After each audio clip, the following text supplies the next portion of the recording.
Ini ditanyakan selalu oleh kawan-kawan bosku.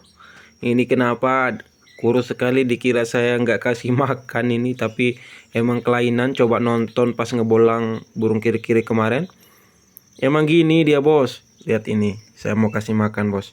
Banyak. Tapi tetap dia kurus, bingung juga saya. Kan ini nutrisi jangkrik juga full. Saya pakai full ayam, full lele untuk kasih makan jangkrik. Makanya dia cepat besar.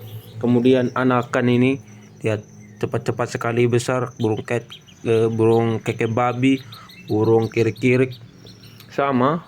Saya kasih makan banyak, tapi ini lihat agak kelainan, sering kedinginan dia ini. Tapi tetap dia hidup, soalnya saya kasih makan banyak. Itu.